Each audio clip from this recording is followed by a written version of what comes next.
Tronçonneuse mal affûtée, quel plaisir! Et aujourd'hui, on attaque enfin la pose de cette poutre. Bon Dieu!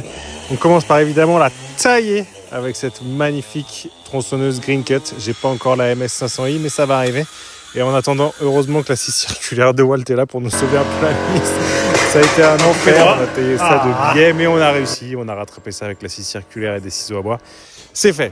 Et on a loué 2 charges-poutres, 2 montes-poutres de chez Kiutu qui supportent 300 kg chacun. Donc si les mâts sont bons, vous comprenez qu'on est un peu en limite, mais c'est pas grave.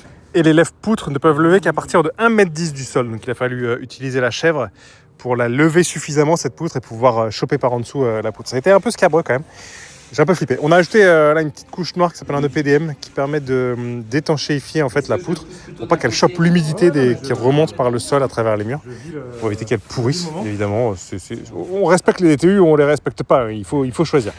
Ça a été vraiment scabreux. J'avoue, j'ai grave flippé parce que il a fallu évidemment poser la poutre petit à petit, charger le mur, voir comment ça se passait, tirer tout comme des gros sacs. Et il y a un gros trou au milieu. Voilà, ça fait flipper. C'est en place et ça fait extrêmement plaisir. Il n'y a plus qu'à charger en mortier en dessous des linteaux, au-dessus de la poutre. Et voilà, c'est fait. Abonne-toi pour voir la suite, évidemment.